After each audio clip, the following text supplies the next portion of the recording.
ಎಲ್ರಿಗೂ ನಮಸ್ಕಾರ ಸ್ನೇಹಿತರೆ. ಗೃಹಲಕ್ಷ್ಮಿ ಹಣ ಜಮೆ ಆಗಿದೆ. ಹೌದು, ತುಂಬ ಜನ ಕಮೆಂಟ್ ಮಾಡಿದ್ರಿ, ಎಲ್ಲರೂ ಕೂಡ ಕೇಳಿದಿರಿ, ಸರ್ ನಮಗೆ ಗೃಹಲಕ್ಷ್ಮಿ ಹಣ ಬರ್ತಾ ಇಲ್ಲ, ಗೃಹಲಕ್ಷ್ಮಿ ಹಣ ಬರ್ತಾ ಇಲ್ಲ, ನಮಗೆ DBT ಮುಖಾಂತರ ಇನ್ನೂ ಕೂಡ ಪುಷ್ ಆಗಿಲ್ಲ, ನಮ್ಗೆ ಏನೂ ಕೂಡ ಇಲ್ಲಿ ಸರ್ಕಾರದಿಂದ ಅಂತೂ ಅಪ್ಡೇಟ್ ಏನೂ ಇಲ್ಲ, ನೀವಾದರೂ ಅಪ್ಡೇಟ್ ಕೊಡಿ ಅಂತ ತುಂಬ ಜನ ಕಮೆಂಟ್ ಮುಖಾಂತರ ಕೇಳಿದ್ರಿ.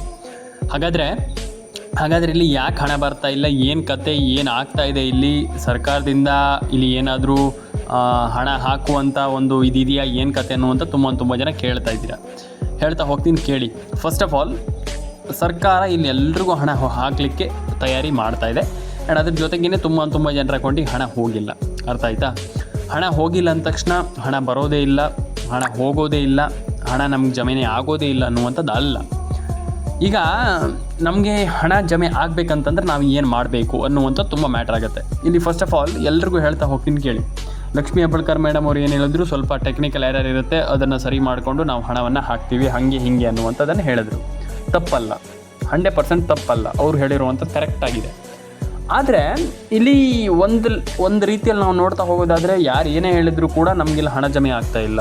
ಯಾರು ಏನೇ ಹೇಳಲಿ ಹಣ ಜಮೆ ಆಗ್ತಾ ಇಲ್ಲ, ಅಥವಾ ನಮ್ಗೆ ಹಣ ಬರ್ತಾನೆ ಇಲ್ಲ. ಅವ್ರು ಹಂಗೆ ಹೇಳಿದ್ರು, ಇವ್ರು ಹಿಂಗೆ ಹೇಳಿದ್ರು, ಹಣ ಹಾಕ್ತೀನಿ ಅಂತ ಹೇಳಿದ್ರು, ಇವತ್ತಿನವರೆಗೂ ನಯ ಪೈಸೆ ಕೂಡ ಹಣ ಜಮೆ ಆಗ್ತಾ ಇಲ್ಲ. ಇದಕ್ಕೆ ಕಾರಣ ಏನು ಅನ್ನುವಂಥದ್ದು ಒಂದಿಷ್ಟು ಜನರ ಪ್ರಶ್ನೆ. ನಾನು ಎಕ್ಸ್ಪ್ಲೇನ್ ಮಾಡ್ತೀನಿ, ಕೇಳಿ. ಇಲ್ಲಿ ಸರ್ಕಾರ ಎಲ್ರಿಗೂ ಹಣ ಬೇಗ ಹಾಕ್ತಾಯಿಲ್ಲ, 100% ಕರೆಕ್ಟ್. ಯಾಕಂತಂದರೆ ತುಂಬ ಜನರಿಗೆ ತುಂಬ ಲೇಟಾಗಿ ಹೋಗ್ತಾಯಿದೆ, ತುಂಬ ಜನರ ಅಕೌಂಟಿಗೆ ಹಣ ಹೋಗ್ತಾ ಇಲ್ಲ. ಕರೆಕ್ಟ್, ಹೌದು. ಹಾಗಾದರೆ ಇಲ್ಲಿ ಗೃಹಲಕ್ಷ್ಮಿ ಹಣ ಯಾಕೆ ಬರ್ತಾ ಇಲ್ಲ, ಯಾಕೆ ಡಿಲೇ ಆಗ್ತಾ ಇದೆ, ಯಾಕೆ ಇಲ್ಲಿ ಹಣ ಬರ್ತಾ ಇಲ್ಲ, ಯಾಕೆ ಇಲ್ಲಿ ಹಣ ಜಮೆ ಆಗ್ತಾ ಇಲ್ಲ, ಇದಕ್ಕೆ ತುಂಬ ಜನ ಕಾಯ್ತಿರುವಂಥದ್ದಲ್ವಾ. ನಾನು ಹೇಳ್ತೀನಿ, ಕೇಳಿ. ಫಸ್ಟ್ ಬಂದುಬಿಟ್ಟು ಗೃಹಲಕ್ಷ್ಮಿ ಹಣ ಬರದೇ ಇರೋದಕ್ಕೆ ಮೇಯ್ನ್ ಕಾರಣ ನಮ್ಮ ಒಂದು ಡಾಕ್ಯುಮೆಂಟ್ಸ್ಗಳಾಗಿರ್ಬೋದು, ಅಥವಾ ನಮ್ಮ ಒಂದು ಡಾಕ್ಯುಮೆಂಟ್ಸಿಂದನೇ ಹಣ ಜಮೆ ಆಗ್ತಾಯಿಲ್ಲ, ಒಂದನೇ ವಿಚಾರ. ಎರಡನೇ ವಿಚಾರ, ಇಲ್ಲಿ ಏನಾಗ್ತಾ ಇದೆ ಅಂತಂದರೆ, ಫಸ್ಟ್ ಆಫ್ ಆಲ್ ನಾನು ಹೇಳೋದನ್ನು ಕರೆಕ್ಟಾಗಿ ಕೇಳಿಸ್ಕೊಳ್ಳಿ. ರೇಷನ್ ಕಾರ್ಡ್ ಅಪ್ಡೇಟನ್ನು ಕರೆಕ್ಟಾಗಿ ಇಟ್ಕೊಳ್ಬೇಕು, ಪ್ಯಾನ್ ಕಾರ್ಡ್ ಅಪ್ಡೇಟನ್ನು ಕರೆಕ್ಟಾಗಿ ಇಟ್ಕೊಳ್ಬೇಕು, ಆಧಾರ್ ಕಾರ್ಡ್ ಅಪ್ಡೇಟನ್ನು ಕರೆಕ್ಟಾಗಿ ಇಟ್ಕೊಳ್ಬೇಕು. ಕರೆಕ್ಟಾಗಿ ಕೇಳಿಸ್ಕೊಳ್ಳಿ. ಈ ಮೂರು ಥಿಂಗ್ಸನ್ನು, ಈ ಮೂರು ಡಾಕ್ಯುಮೆಂಟ್ಸನ್ನು ಕರೆಕ್ಟಾಗಿ ಇಟ್ಕೊಂಡಿಲ್ಲ, ಅಥವಾ ಕರೆಕ್ಟಾಗಿ ಇಟ್ಕೊಳ್ಳಿಕ್ಕೆ ನಮ್ಗೆ ಆಗ್ತಾ ಇಲ್ಲ, ಅಥವಾ ನಾವು ಕರೆಕ್ಟಾಗಿ ಇಟ್ಕೊಂಡೇ ಇಲ್ಲ ಅಂತಂದರೆ ನಯ ಪೈಸೆ ಕೂಡ ಹಣ ಜಮೆ ಆಗಲ್ಲ. ಇದನ್ನು ಬರೆದಿಟ್ಕೊಳ್ಳಿ. ಯಾಕಂತಂದರೆ ತುಂಬ ಜನ ಹಣವನ್ನು ಪಡ್ಕೊಳ್ಳಿಕ್ಕೆ ಆಗ್ತಾಯಿಲ್ಲ. ಈಗ ಇದೇ ಒಂದು ಪ್ರಾಬ್ಲಮ್ನ ಮಾಡಿಕೊಂಡು, ಇದೇ ಒಂದು ಥಿಂಗ್ಸನ್ನು ಮಾಡಿಕೊಂಡು ನಿಮಗೆ ಹಣ ಜಮೆ ಆಗ್ತಾ ಇಲ್ಲ. ಹಾಗಾಗಿ ನಾನು ಹೇಳುವಂಥದ್ದು, ನೀವೆಲ್ಲರೂ ಕೂಡ ಹಣವನ್ನು ಪಡ್ಕೊಳ್ಬೇಕು. ಟ್ರೂ ಆಗಿ, ಲಿಟ್ರಲಿ ಎಲ್ಲರೂ ಕೂಡ ನಿಮ್ಗೆ ಹಣ ಪಡ್ಕೊಳ್ಳಿಕ್ಕೆ, ನಾನು ಹಣ ಪಡ್ಕೊಳ್ಳೇಬೇಕನ್ನುವಂಥದ್ದಿದ್ರೆ ನೀವು ಎಲ್ಲರೂ ಕೂಡ ರೇಷನ್ ಕಾರ್ಡ್ ಅಪ್ಡೇಟನ್ನು ಮಾಡಿ, ಪ್ಯಾನ್ ಕಾರ್ಡ್ ಅಪ್ಡೇಟನ್ನು ಮಾಡಿ, ಆಧಾರ್ ಕಾರ್ಡ್ ಅಪ್ಡೇಟನ್ನು ಮಾಡ್ಕೊಳ್ಳಿ. ತಲೆ ಕೆಡಿಸ್ಕೊಳ್ಳಿಕ್ಕೆ ಹೋಗಬೇಡಿ. ಪ್ರತಿಯೊಬ್ಬರಿಗೂ ಹೇಳುವಂಥದ್ದು ನಾನು. ಆ್ಯಂಡ್ ತುಂಬ ಜನರಿಗೆ ಹಣ ಜಮೆ ಆಗಿಲ್ಲ, ಹಣ ಬಂದಿಲ್ಲ, ಹಿಂಗಾಗ್ಬಿಟ್ಟಿದೆ. ನಾನು ಎಲ್ರಿಗೂ ಹೇಳುವಂಥದ್ದು, ತಲೆ ಕೆಡಿಸ್ಕೊಳ್ಳಿಕ್ಕೆ ಹೋಗಬೇಡಿ. ಕರೆಕ್ಟ್, ತಲೆ ಕೆಡಿಸ್ಕೊಳ್ಳಿಕ್ಕೆ ಹೋಗಬೇಡಿ. ರೇಷನ್ ಕಾರ್ಡ್ ಅಪ್ಡೇಟ್ ಆಗಿಲ್ಲ, ಪ್ಯಾನ್ ಕಾರ್ಡ್ ಅಪ್ಡೇಟ್ ಆಗಿಲ್ಲ, ಇದು ದೊಡ್ಡ ಪ್ರಾಬ್ಲಮ್ ಅಲ್ವಾ. ಹಾಗಾಗಿ ನಾನು ಹೇಳುವಂಥದ್ದು, ಅದನ್ನೆಲ್ಲ ಮಾಡ್ಕೊಳ್ಳಿ. ಕರೆಕ್ಟ್, ಅದನ್ನೆಲ್ಲ ಮಾಡ್ಕೊಳ್ಳಿ. ಆ್ಯಂಡ್ ಅದನ್ನು ಮಾಡ್ಕೊಂಡು ಆದಮೇಲೆ ನೀವು ಹಣವನ್ನು ಪಡ್ಕೊಳ್ಳಿಕ್ಕೆ ಶುರು ಮಾಡ್ಬೋದು.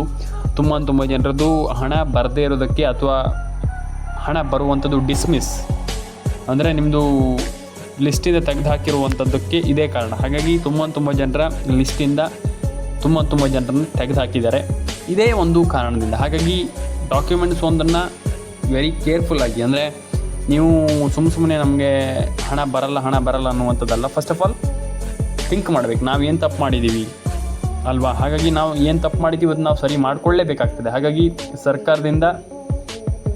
ಸರ್ಕಾರ ಹಣ ಹಾಕಿಲ್ಲ ಅನ್ನೋದಕ್ಕಿಂತ ನಾವು ಯೋಚನೆ ಮಾಡಬೇಕಾಗ್ತದೆ, ನಾವು ಏನು ತಪ್ಪು ಮಾಡಿದ್ದೀವಿ ಅಂತ. ತುಂಬ ಜನರಿಗೆ ಗೊತ್ತಿದೆ ಹಣ ಜಮೆ ಆಗ್ತಾಯಿಲ್ಲ ಅಂತ.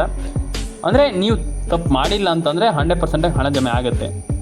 ನೀವು ತಪ್ಪೇ ಮಾಡಿದ್ದೀರಂತ ಹೇಳ್ತಾ ಇಲ್ಲ, ಇದನ್ನು ಕೇಳಿಸ್ಕೊಳ್ಳಿ. ತುಂಬ ಜನರದ್ದು ಕರೆಕ್ಟಾಗಿದೆ ಡಾಕ್ಯುಮೆಂಟ್ಸ್ ಎಲ್ಲ, ಅವ್ರಿಗೆ ಹಣ ಬರ್ತಾಯಿಲ್ಲ, ಅದು ಸರ್ಕಾರದ ಪ್ರಾಬ್ಲಮ್. ಹಾಗಂತ ಎಲ್ರಿಗೂ ಈಗ ಸರ್ಕಾರದೇ ಪ್ರಾಬ್ಲಮ್ ಅಂತ ಹೇಳಲಿಕ್ಕಾಗಲ್ಲ. ಅವರು ಡಾಕ್ಯುಮೆಂಟ್ಸ್ ಕೆಲವೊಂದು ಪ್ರಾಬ್ಲಮ್ ಆಗಿರ್ಬೋದು, ಎಕ್ಸೆಟ್ರಾ ಇರ್ಬೋದು. ಹಾಗಾಗಿ ನಾನು ಹೇಳುವಂಥದ್ದು, ನೀವು ಕರೆಕ್ಟಾಗಿ ಆ ಡಾಕ್ಯುಮೆಂಟ್ಸನ್ನೆಲ್ಲ ಕರೆಕ್ಟಾಗಿ ಇಟ್ಕೊಂಡ್ರೆ, ಡಾಕ್ಯುಮೆಂಟ್ಸನ್ನೆಲ್ಲ ಕರೆಕ್ಟಾಗಿ ಸರಿ ಮಾಡಿಕೊಂಡ್ರೆ ಎಲ್ಲರೂ ಕೂಡ ಒಂದೊಳ್ಳೆ ಹಣವನ್ನು ಪಡ್ಕೊಳ್ಬೋದು ಅನ್ನುವಂಥ ನನ್ನ ಒಂದು ಒಪಿನಿಯನ್. ತಲೆ ಕೆಡಿಸ್ಕೊಳ್ಳಿಕ್ಕೆ ಹೋಗಬೇಡಿ. PAN card, Aadhaar card, ration card ಅಪ್ಡೇಟನ್ನೆಲ್ಲ ಕರೆಕ್ಟಾಗಿ ಮಾಡ್ಕೊಳ್ಳಿ. ಪ್ರತಿಯೊಬ್ಬರ ಅಕೌಂಟಿಗೆ ಹಣ ಜಮೆ ಆಗುತ್ತೆ. ಅರ್ಥ ಆಯ್ತಾ? ತಲೆ ಕೆಡಿಸ್ಕೊಳ್ಳಿಕ್ಕೆ ಹೋಗಬೇಡಿ. ಪ್ರತಿಯೊಬ್ಬರ ಅಕೌಂಟಿಗೆ ಹಣ ಜಮೆ ಆಗಲಿ. PAN card, Aadhaar card, ration card ಪ್ರತಿಯೊಂದು ಅಪ್ಡೇಟನ್ನು ಕೂಡ ಕರೆಕ್ಟಾಗಿ ಮಾಡ್ಕೊಳ್ಳಿ. ತಲೆ ಕೆಡಿಸ್ಕೊಳ್ಳಿಕ್ಕೆ ಹೋಗಬೇಡಿ. ತುಂಬ ಜನ ನಮ್ಗೆ ಹಣ ಬಂದಿಲ್ಲ, ನಮ್ಗೆ ಹಣ ಜಮೆ ಆಗ್ತಾಯಿಲ್ಲ, ನಮ್ಗೆ ಹಣ ಬರ್ತಾನೇ ಇಲ್ಲ ಅಂತ ಫುಲ್ ಪ್ಯಾನಿಕ್ ಆಗಿಬಿಟ್ಟು. ನಾನು ಹೇಳೋದು ಪ್ಯಾನಿಕ್ ಆಗ್ಲಿಕ್ಕೆ ಹೋಗಬೇಡಿ. ಥಿಂಕ್ ಮಾಡಿ, ಯಾಕೆ ಹಣ ಜಮೆ ಆಗ್ತಾ ಇಲ್ಲ, ನನಗೆ ಯಾಕೆ ಹಣ ಬರ್ತಾ ಇಲ್ಲ, ನಾನು ಏನು ತಪ್ಪು ಮಾಡಿರಬಹುದು ಅನ್ನುವಂಥದ್ದನ್ನು ಯೋಚನೆ ಮಾಡಿ, ಥಿಂಕ್ ಮಾಡಿ ಅದನ್ನು ಸಾಲ್ವ್ ಮಾಡ್ಕೊಳ್ಳಿ ಅಷ್ಟೇ. ಸಾಲ್ವ್ ಮಾಡ್ಕೊಳ್ಬೇಕು ಫಸ್ಟ್ ಆಫ್ ಆಲ್. ಸಾಲ್ವ್ ಮಾಡ್ಕೊಂಡಿಲ್ಲ ಅಂತಂದರೆ ಪ್ರಯೋಜನ ಇಲ್ಲ. ಹಾಗಾಗಿ ಯೋಚನೆ ಮಾಡಬೇಕು, ಥಿಂಕ್ ಮಾಡಬೇಕು. ಫಸ್ಟ್ ಆಫ್ ಆಲ್ ನಾವು ಏನು ತಪ್ಪು ಮಾಡಿದ್ದೀವಿ ಅದನ್ನು ಯೋಚನೆ ಮಾಡಿ ಸರಿ ಮಾಡ್ಕೊಳ್ಳುವಂಥದ್ದು. ಆ್ಯಂಡ್ ಆಫ್ಟರ್ ನಾವೇನಂತಂದರೆ ಅದನ್ನ ಸರಿ ಮಾಡ್ಕೊಂಡು ಡೆಫಿನೆಟಾಗಿ ಸರಿ ಮಾಡಿಕೊಂಡ್ರೆ ಮುಗೀತಷ್ಟೇ.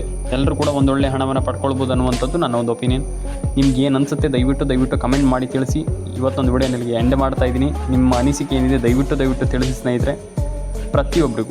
ಪ್ರತಿಯೊಬ್ಬರಿಗೆ ಹೇಳುವಂಥದ್ದಿಷ್ಟೇ, ಯಾರೂ ಕೂಡ ತಲೆ ಕೆಡಿಸ್ಕೊಂಡು ನಮ್ಗೆ ಹಣ ಬಂದಿಲ್ಲ, ಹಣ ಜಮೆ ಆಗ್ತಾ ಇಲ್ಲ, ನಮ್ಗೆ ಹಣನೇ ಬಂದಿಲ್ಲ ಅನ್ನುವಂಥದ್ದು ಬೇಡ. ಜಸ್ಟ್ ಥಿಂಕ್ ಮಾಡಿ, ಹಣ ಯಾಕೆ ಬಂದಿಲ್ಲ ಇದನ್ನೇ ಯೋಚನೆ ಮಾಡಿ. ಪ್ರತಿಯೊಬ್ಬರು ಕೂಡ ಒಂದೊಳ್ಳೆ ಹಣವನ್ನು ಪಡ್ಕೊಳ್ಬೋದು ಅನ್ನುವಂಥದ್ದು ನನ್ನ ಒಂದು ಒಪಿನಿಯನ್. ನಿಮ್ಗೆ ಏನು ಅನಿಸುತ್ತೆ ದಯವಿಟ್ಟು ಕಮೆಂಟ್ ಮಾಡಿ ತಿಳಿಸಿ ಸ್ನೇಹಿತರೆ.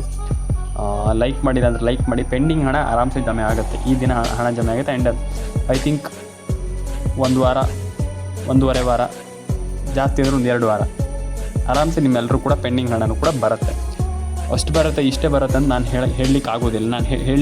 ನಾನು ಹೇಳಲಿಕ್ಕೂ ಹೋಗೋದಿಲ್ಲ. ಆ್ಯಂಡ್ ನಾನು ಹೇಳಲಿಕ್ಕೆ ಆಗೋದು ಇಲ್ಲ. ಯಾಕಂತಂದರೆ ತುಂಬ ಜನರಿಗೆ ಹಣ ಜಮೆ ಆಗ್ತಾಯಿಲ್ಲ. ಹಾಗಾಗಿ ನಾನು ಹೇಳುವಂಥದ್ದು ಹೇಳಲಿಕ್ಕೆ ಆಗೋದು ಇಲ್ಲ.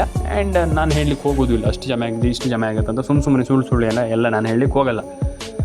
ಎಲ್ರಿಗೂ ಹಣ ಜಮೆ ಆಗುತ್ತೆ ಅಂತ ಹೇಳ್ತಾ ಇವತ್ತೊಂದು ವಿಡಿಯೋ ನಿಮಗೆ ಮುಗಿಸ್ತಾ ಇದ್ದೀನಿ. ಲೈಕ್ ಮಾಡಿ, ಶೇರ್ ಮಾಡಿ, ಕಮೆಂಟ್ ಮಾಡ್ಕೊಳ್ಳಿ, ಸಬ್ಸ್ಕ್ರೈಬ್ ಮಾಡ್ಕೊಳ್ಳಿ. ನಿಮ್ಮ ಅನಿಸಿಕೆ ಏನಿದೆ ದಯವಿಟ್ಟು ಕಮೆಂಟ್ ಬಾಕ್ಸಲ್ಲಿ ಬಂದುಬಿಟ್ಟು ತಿಳಿಸಿ. ಸಿಗೋಣ ಮುಂದಿನ ವಿಡಿಯೋದಲ್ಲಿ.